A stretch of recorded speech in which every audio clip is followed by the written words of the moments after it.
Nossas saudações cordiais, com muita alegria que nós estamos aqui mais uma vez para o canal Lições de Amor, nesse quadro em que nós nos dedicamos a estudar a série psicológica pelo Espírito Joana de Ângeles, em especial na segunda obra da série, O Homem Integral, hoje falando do capítulo 8, Fobia Social.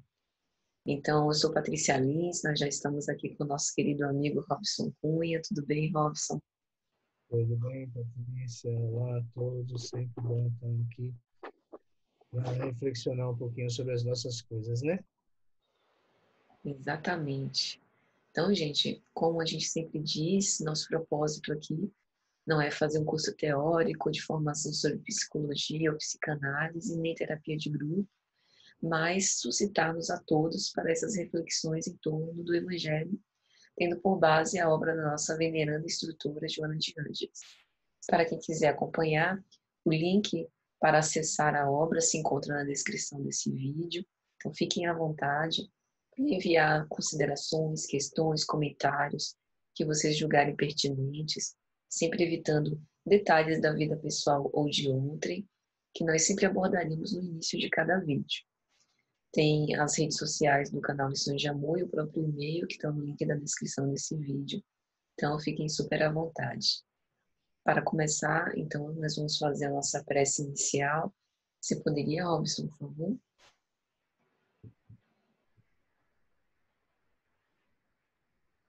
Senhor Jesus,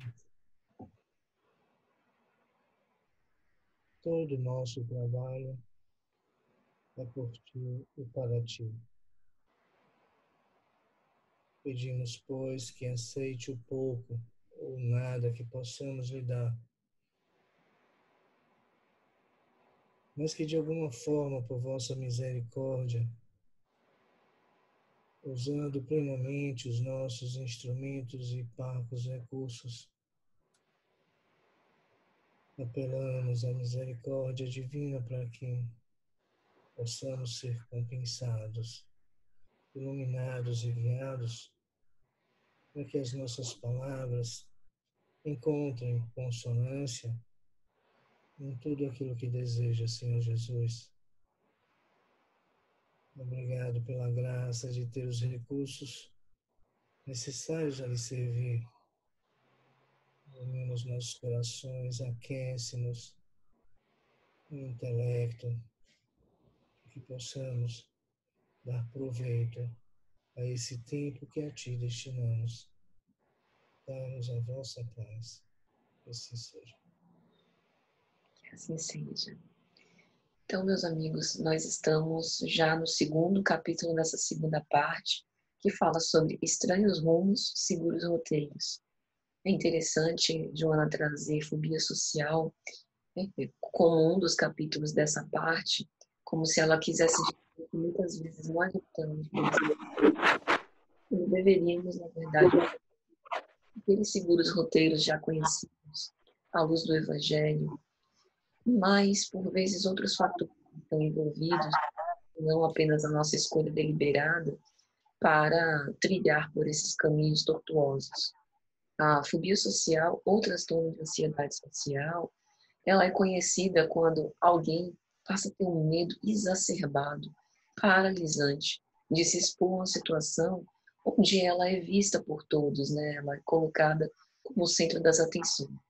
A gente já estudou no capítulo de ansiedade manifestações perniciosas, por assim dizer, do medo, que é uma emoção natural, mas que em doses extremadas pode nos levar ao desenvolvimento de transtornos muito sérios, né? E a fobia social, como Joana nos traz, ela tem um sintoma muito característico, né? Como se a pessoa tivesse expectativa de medo de ter medo, como se ela se sentisse incapacitada para lidar com essas situações e, por isso, se paralisasse. Na própria psiquiatria, a gente tem que o que a pessoa sente no momento da crise, digamos assim, da fobia social, assemelha muito ao que a gente conhece sobre crise do pânico, que é aquele temor excessivo, né? Da opinião dos outros, do escrutínio dos outros, o que os outros vão achar ou julgar. E Joana chega alguns desses sintomas, né? Quando ela fala sobre a sudorese intensa, sobre a taquicardia, a vontade de fugir desesperadamente, ou seja, é como se a pessoa tivesse aquela profunda angústia do momento de iminência da morte, ou que fosse acontecer algo muito desastroso. Então, qual o resultado, assim, desse tipo de experiência? Isso, muitas vezes, nos faz afastar das interações, sobretudo daquelas pessoas que nos são desconhecidas, o que é um pouco diferente, por exemplo, da timidez e da inibição, porque a timidez é característica, né, da personalidade, de algumas personalidades, que tem um certo receio de se expor, mas no fundo, o tímido tem muita vontade de interagir socialmente, mas por alguma razão se sente um pouco incapaz para isso.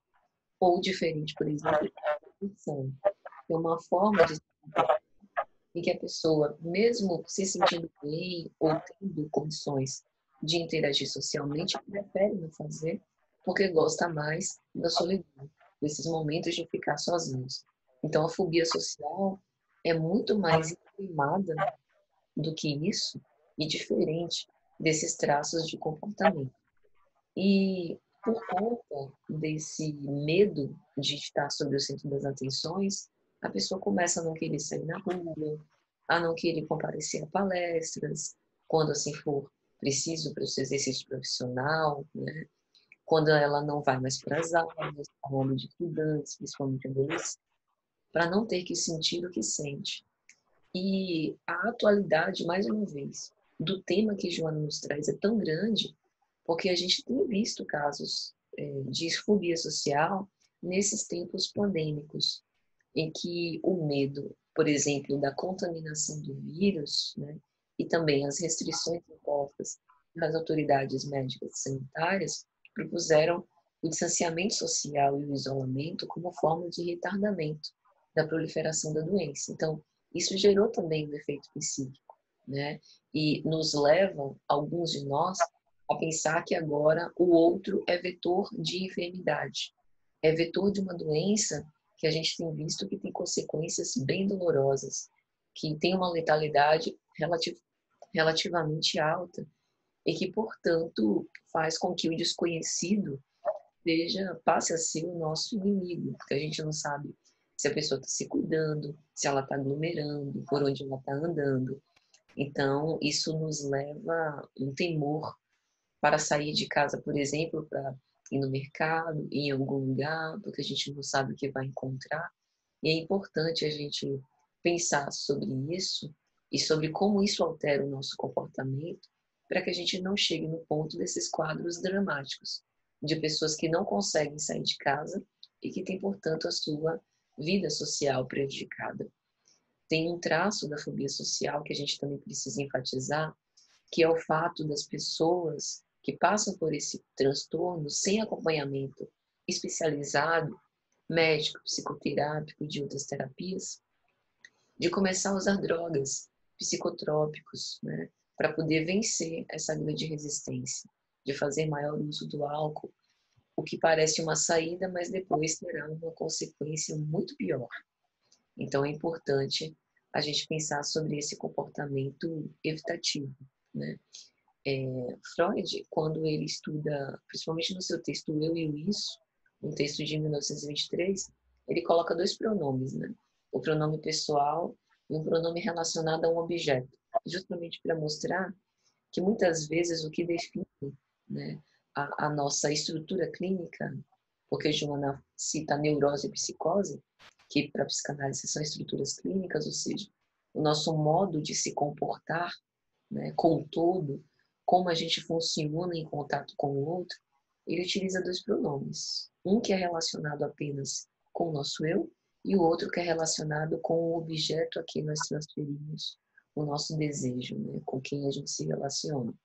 Então ele posiciona a fobia como uma das neuroses de transferência, ao lado da histeria, da neurose obsessiva, e que tem a ver com o fato da gente transportar nossos medos, nossos sentimentos mais ambíguos para algo que seja do mundo, algo que seja externo, né? É uma forma, né, do nosso psiquismo, ao fazer esse transporte, tentar controlar um pouco os efeitos desastrosos desse medo. Então, remontando as causas, a gente consegue observar melhor as raízes desse transtorno e agir para que a gente possa ter uma vida mais saudável, né, Ramos? Patrícia, a fobia social, ela faz parte do conjunto de comportamentos históricos associados ao medo, né? E que esse medo, quando exacerbado e que causa danos, muitas vezes perdas irreversíveis ao sujeito, ele atinge, junto com outras características e configurações muito próprias, o caráter fóbico, o caráter. Então, ela associa a fobia social a um caráter tímido de um indivíduo na medida em que ele desiste de reagir, né? Nós sabemos, e isso não contradiz o que Joana fala, que essa capacidade de reação, ela é psíquica e, ao mesmo tempo, neurohormonal. É psíquica naquilo que tange a motivação e ela é neurohormonal na medida em que essa motivação estimula o cérebro a comandar suas glândulas na produção dos hormônios da vida, aqueles que nos animam, aqueles que animam os nossos comportamentos, né? E isso vai por transmissões, por isso, né? Por transmissões sinápticas, por isso neurohormonais. E também associada às sinapses elétricas que colocam o corpo em movimento a partir de um comando do cérebro e que ele só vai comandar a partir de um motivo. E muitas vezes no fóbico, o motivo não é alcançado. E não é por falta de vontade, é por todo esse conjunto, né? A Joana também, ela traz ela traz um ponto a respeito da fragilidade na área da personalidade. Não descartamos a possibilidade, e existem casos clínicos, em que uma pessoa extrovertida, expansiva, agradável, com esse construto de personalidade, né, encantador, vamos dizer assim, no seu conjunto, mas entra numa faculdade e quando o professor convoca para um trabalho em grupo, a fobia tem aquela convocação como gatilho, né? E esse sujeito chega ao ponto de pedir licença, como quem vai, né, a um banheiro por uma casa ou fazer alguma coisa, atender um telefone lá fora, não volta mais, né? E aí a gente entende como incompreensível esse comportamento, inexplicável e injustificável. Vamos entender e deixar claro que a fobia, qualquer delas, é curável, né? Tem razões espirituais profundas, né? De experiências, como a própria Joana diz,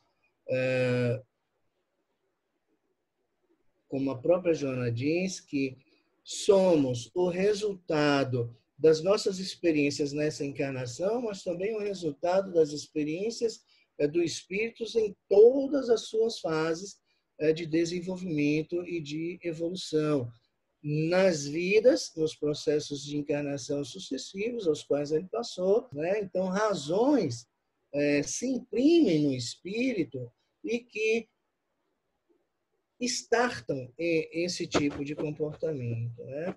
Joana traz algumas particularidades em que ele tem sucessos, tem um conjunto, tem um repertório de êxitos, mas que ainda assim ele sucumbe, né? E por que isso acontece? Porque esse repertório não é enxergado pelo fóbico. Ele catastrofiza as situações de tal forma que o cérebro considera verdade e produz uma resposta fisiológica e metabólica a partir dessa verdade construída, ainda que quem está de fora perceba como uma falsa verdade, como uma verdade equivocada, né? Lamentavelmente, muitas pessoas, de uma forma ou decorrente de uma incompreensão, adota comportamentos inadequados junto ao fóbico. A fobia social, ela não é do dia para a noite, muitas vezes. O gatilho causa um comportamento no dia seguinte, ou no mesmo instante, e faz um marco entre o antes e o depois muito nítido, muito claro. Mas não significa que a fobia ela arregimentou todas as causas naquele momento. Isso já vem adormecido no indivíduo por diversas razões e sendo alimentado por outras tantas contingências, outros tantos contextos, está associado ao tipo de leitura que o sujeito faz da realidade, mas o que importa é que tem tratamento e tem cura. É isso que eu estou dizendo. Exato. E talvez o mais importante, né, de tudo isso seja buscar, ao lado da psicogênese, né, dessa ansiedade ou fobia social, e também as terapêuticas, para que as terapêuticas eficazes, conforme o que Joana de Angelis nos traz, para enfrentar, né, toda essa situação. Joana posiciona as raízes da fobia social, da insegurança e fragilidade emocional. Então, tem algumas situações contemporâneas que também colaboram, ou pelo menos induzem a isso, né, esse desenvolvimento. O alto nível, por exemplo, das exigências da nossa sociedade atual, definição de carreira precoce, as incertezas de se fracassar pode ser o fim da vida, né, que não fazer, por exemplo, o marketing do seu trabalho pode prejudicar a carreira, predispõe indivíduos que sejam mais suscetíveis ou predisponentes ao desenvolvimento da fobia social, a esse hesitar-se, né? Como ela vai dizer em um dos trechos, a tendência natural do portador de fobia social é fugir, ocultar-se, malbaratando o dom da existência, vitimado pela profunda ansiedade e medo. Ao lado de tudo isso, a desistência de reagir, né, perante todas essas manifestações dolorosas, perniciosas, né, a perda no sentido externo de liberdade. Joana utiliza uma expressão que é perfeita para definir, né, para sintetizar, por assim dizer, a fobia social, que é um encarceramento como uma prisão sem paredes. É interessante ela utilizar essa expressão de prisão sem paredes. No seu texto de 1915, O Inconsciente, Freud vai falar que esse aumento da tensão que gera desprazer e, portanto, angústia, é como se fosse uma muralha protetora em torno de uma ideia substitutiva que deve ser deslocada sempre um pouco mais para o exterior, que é um mecanismo que quem tem uma fobia utiliza para tentar isolar o seu medo e viver com menos mal-estar, né? E ele vai dizer que a totalidade dessa construção psíquica de deslocar ou isolar o seu medo e ao mesmo tempo se isolar da convivência, né, desse laço social que se mostra, que se forma, a isso ele denomina fobia, que está presente nas evitações, nas renúncias, nas proibições que se apresentam no desenvolvimento desse transtorno. Então, é como uma defesa contra um afeto insuportável, né? Seja ele real ou imaginário. Para o espírito reencarnado, ou seja, para aquele que está vivendo, padecendo desse transtorno, é real, porque ele consegue sentir todas as repercussões, inclusive físicas, disso. E aí Joana traça um perfil sobre o que está por trás, né, de tudo isso, a profunda insatisfação, a melancolia perante acontecimentos que têm gravidade, mas que provavelmente não seriam responsáveis por desestruturar, por destrambelhar psiquicamente o sujeito, uma profunda ansiedade, desconfiança sistemática. Então, quando a gente fala no período de pandemia, é também por esse motivo, né? As precauções, elas são utilizadas para que a gente possa manter as condições mínimas, né, exigidas pelos médicos sanitaristas para poder se preservar.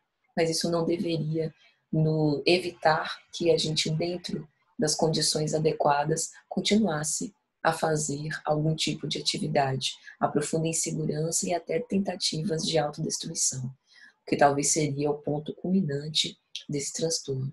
Então, é interessante esse pensamento, porque a gente poderia supor que quem passa pela fobia social são os marginalizados, as pessoas que não têm sucesso, aquelas pessoas que não têm o espaço, que não têm destaque, que não têm as oportunidades para serem felizes. Mas não raro, elas colecionam sucessos na sua vida financeira, na sua vida social e familiar, mas por algum motivo não conseguem usufruir de tudo isso. E falando um pouco desse cenário contemporâneo, isso acaba levando a um relacionamento social sem profundidade afetiva e emocional, né? A competitividade, por exemplo, estimulada na nossa sociedade, em que vê o outro como um potencial usurpador ou possível inimigo, também colabora, né, para essa indução ao desenvolvimento desse transtorno. Uma profunda desconfiança, suspeição, que nos leva, aos poucos, a desenvolver uma conduta artificial, a tornar, né, compor o nosso temperamento mais instável, seja emocionalmente, afetivamente, financeiramente e até fragilizando o nosso corpo. E acaba nos levando, né, a esse isolamento ou um comportamento, como Joana diz, aselvajado, em que a gente se torna um reacionário implosivo. Então não são aquelas reações para fora de aniquilamento do outro, mas como se fosse um aniquilamento de si mesmo, ou um comportamento indiferente. E quando ela traz o fenômeno obsessivo, é muito importante, né, essa visão da psicologia espírita, porque aqui a gente já não mais trabalha com um indivíduo tomando como olhar apenas a vida presente. A gente consegue ver, para além dos olhos físicos, outras circunstâncias que podem piorar o quadro. Na obra Transtornos Psiquiátricos e Obsessivos, pelo espírito Manuel Filomeno de Miranda, psicografia de Divaldo Franco, ele vai utilizar uma expressão que é o plug e a tomada. Então ele vai dizer, muitas vezes nós carregamos, nós temos ainda fragilidades morais. E, ao lado disso, também colecionamos desafetos de outrora. Então, entidades espirituais que nos odeiam podem nos localizar e, através desse encontro, fazer uma espécie de conexão. Daí a figura do plug e tomada entre o mal que querem nos infligir e a suscetibilidade, a fragilidade moral que nós efetivamente temos, como um débito a ser reparado pela lei de causa e efeito. E é daí que muitas vezes surge essa perturbação funcional, tanto do ponto de vista fisiológico quanto psíquico, por conta dessa associação mente a mente insidiosa, que acaba, não raro, influenciando o centro da vontade, ou seja, incapacitando cada vez mais o sujeito de dar uma resposta proativa para poder se deslindar dessa prisão sem paredes, como ela traz. Então, num trecho, Manuel Filomeno de Miranda vai dizer: quando o perseguidor desencarnado reencontra aquele que o infelicitou, acerca-se-lhe pela lei de afinidade, envolvendo-o com ondas de sentimento rancoroso, e que a sintonia se dá quando essas fragilidades morais se apresentam, ou seja, quando ainda endividados moralmente, a gente acaba se afinizando. E ele vai dizer que a indução desses pensamentos e de nossa parte, a associação deles, a introjeção deles, acaba destrambelhando, desorganizando as sinapses neuronais, o funcionamento do sistema nervoso central. Então, é daí que vem o mal-estar agravado ao ponto da alienação, que também é uma consequência mais grave, né, com respeito a isso. Então, ao largo do tempo, se a gente não tiver cautela e não buscar meios, né, de cuidar disso, a gente transforma uma influência perniciosa num destrambelhamento completo das nossas comunicações mentais, até chegar no ponto culminante da decantada loucura. Então, verificar isso não deve nos assustar, mas fazer com que a gente se movimente para aquilo que Joana de Ângeles trabalha como terapêutica eficaz. Primeira coisa, mudar o foco das nossas evitações, né? Tentar trabalhar isso através de alguma terapia. Orientar sempre essa nossa atenção não para as fugas ou os deslocamentos, né, daquilo que a gente está querendo fugir, mas entender o que há por trás desse mecanismo de fuga ou de deslocamento que a gente acaba empreendendo. E o resultado deve fazer com que o sujeito passe a se encorajar a enfrentar aos poucos o seu próprio medo, descortinar inclusive as suas fantasias, através de racionalizações, de enfrentamento com aquilo que é real. E a própria psiquiatria, ela oferece recursos excelentes, não apenas a própria psicoterapia associada, mas também o uso de algumas medicações que podem ser importantes em fases mais graves, porque a gente está falando aqui de sintomas físicos, né? Então a gente está falando, como a Joana traz, de sudorese intensa, de taquicardia. Então, muitas vezes, a medicação em pontos culminantes pode ajudar o sujeito para que esse sequestro de pensamentos, por assim dizer, né, para cenas desarvoradas e de extrema ansiedade, possam ter um controle melhor. Isso não faz o sujeito magicamente passar a se tornar apto, ou seja, isso não faz para o sujeito o trabalho de enfrentamento que ele precisa enquanto indivíduo, mas pode ser um suporte necessário em momentos de crise, para que ele tenha condições de fazer o trabalho que ele precisa fazer. Então, esse trabalho também consiste em treinamento de condicionamentos, de sensibilização para aquilo que é nosso objeto de horror dentro da fobia social, saber lidar com esses pensamentos sabotadores quando a gente se encontra nas situações em que nos sentimos expostos e, portanto, mais suscetíveis, né, ao escrutínio dos outros, ao pensamento de que vão achar que nós somos ridículos, que nós não temos capacidade, e que leva a todo esse manancial de repercussões fisiológicas. E, além disso, como a psicologia espírita nos ensina, mergulhar profundamente no exame dos nossos valores existenciais, perseguindo as metas para a nossa felicidade como espíritos, que pode nos conferir verdadeira felicidade. Isso muda tudo. Tanto a nossa perspectiva de liberdade, porque a gente começa a se desagrilhoar desses cárceres mentais e passa a observar a vida sob um outro modo. Tanto começando a desenvolver uma compreensão existencial, para que a gente possa discernir o bem do mal, o belo do feio, o lógico do absurdo. Joana diz que o homem é o único animal ético existente. Ou seja, nós temos, através da consciência, um patrimônio intelectual, intelecto-moral, indescritivelmente perfeito, para que a gente possa racionalizar e se defrontar, né, com a realidade, confrontando o nosso mundo de fantasia, aquilo que realmente possa ser ameaçador. Não para nos dar todas as repercussões desse medo exacerbado, mas para que a gente tome as medidas protetivas suficientes e permaneça na vida de relação. No outro trecho ela vai dizer: a vida de relação com os demais indivíduos é essencial para o progresso ético.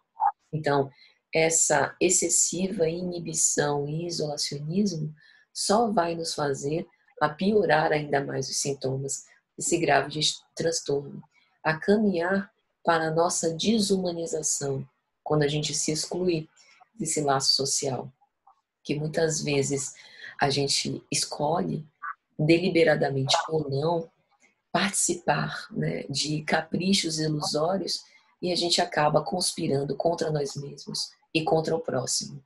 o que acaba fomentando essa geração do medo, da sociedade sem destino, de muitos transtornos de ansiedade e também do desenvolvimento dessas fobias sociais. O que você acha, Robson? Exatamente isso, Patrícia. Você traz muito bem a oportunidade que temos de aproximar as pessoas com conhecimento de nós mesmos, né? Então, nós estamos suscetíveis digamos assim, é muito tênue o limiar da estabilidade emocional para a instabilidade emocional, né? Se fôssemos para a literatura e vamos, só para deixar claro, o limiar entre a loucura e a razão é muito sutil, né? Mas o que nós queremos dizer com isso? O que a ciência traz com isso? Que existem conteúdos em nós desconhecidos e que é o próprio viver que vai revelando, né? E essas revelações, expressões, elas acontecem através do comportamento. Eu vou pegar o gancho, e que Patrícia já falou sobre isso, quando Joana enfatiza a necessidade com os demais sujeitos.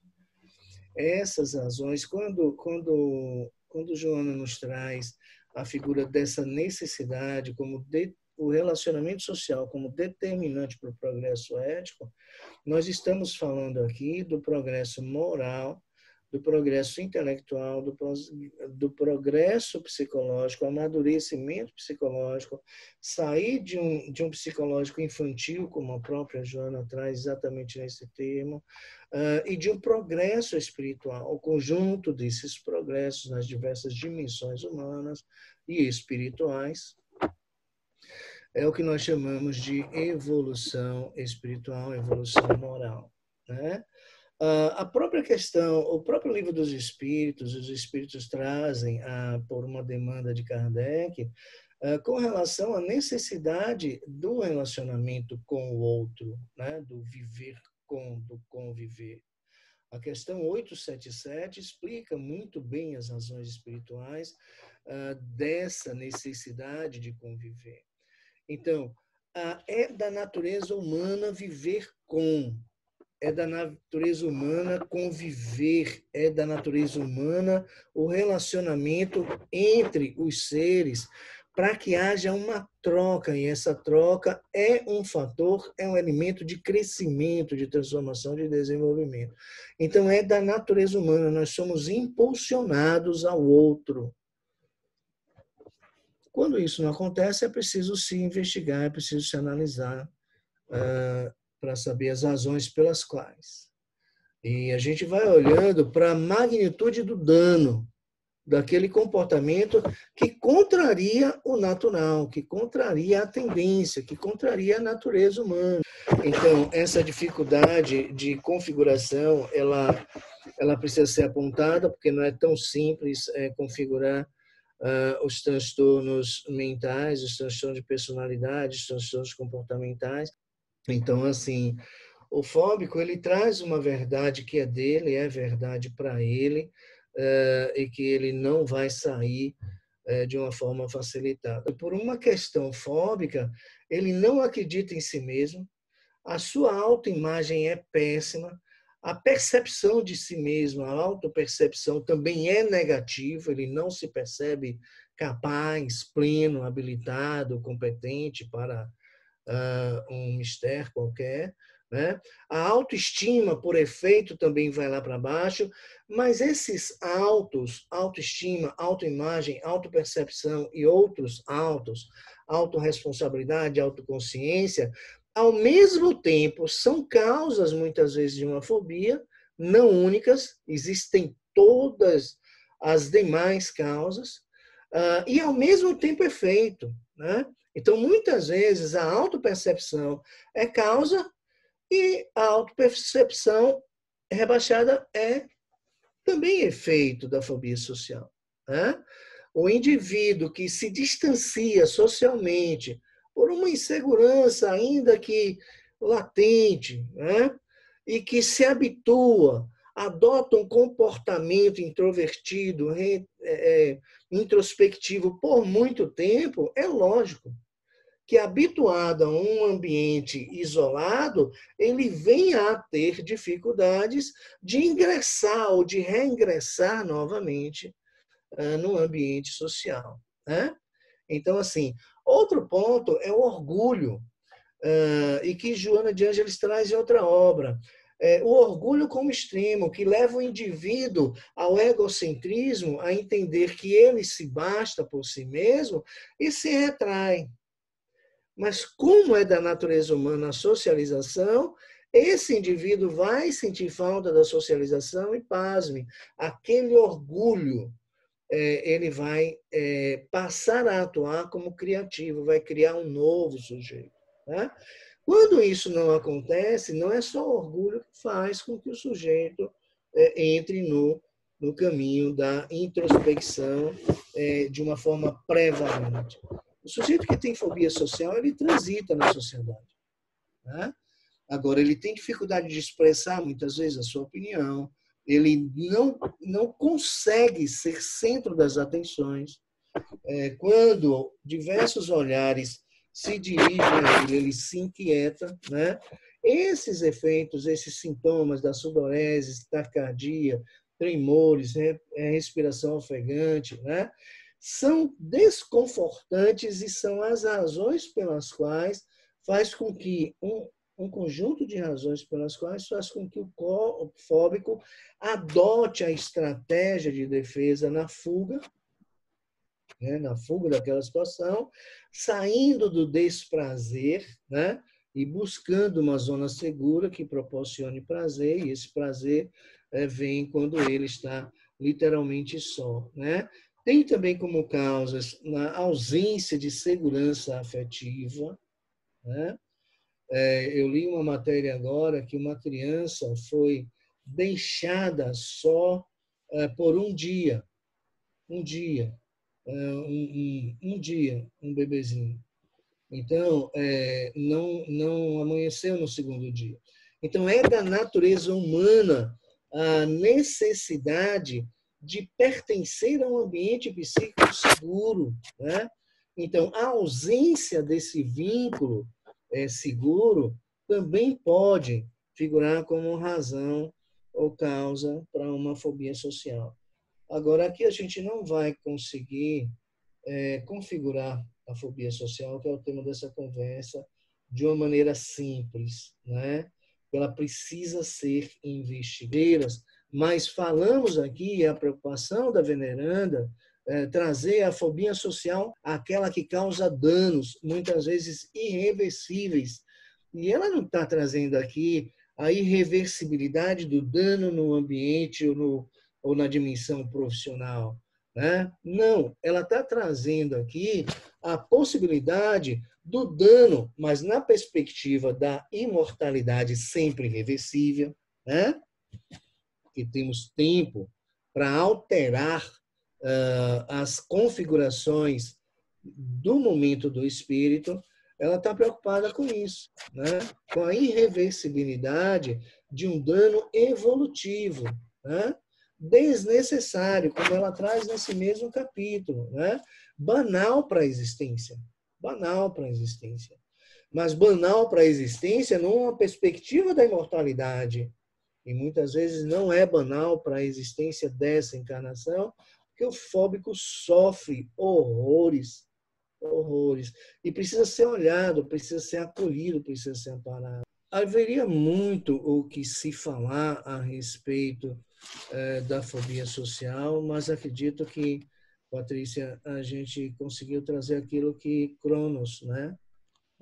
Que é o tempo inexorável, nos permite.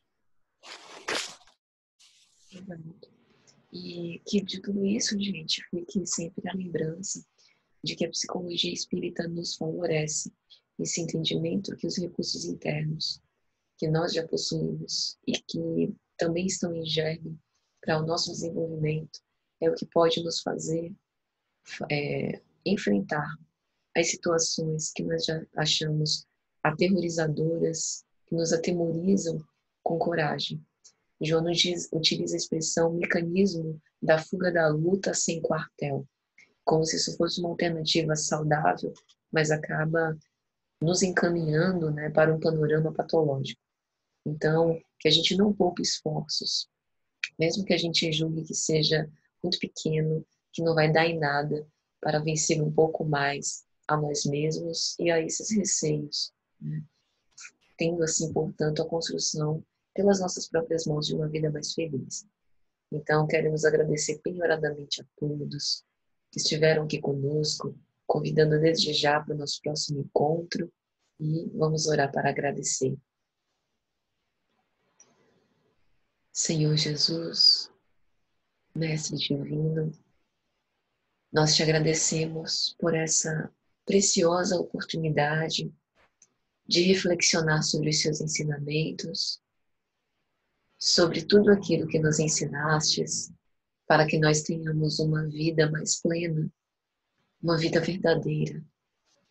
Encoraja-nos, dai-nos força para os enfrentamentos necessários, para vencer os nossos medos, os nossos anseios, para que possamos nos encontrar com sinceridade, com coragem moral, para que construamos a felicidade em derredor dos nossos passos pelo nosso próprio esforço. Vem ter conosco pela necessidade que ainda temos do vosso auxílio muito grande. Permanece nos nossos corações em paz e entendimento. Que assim seja. Até a próxima, gente.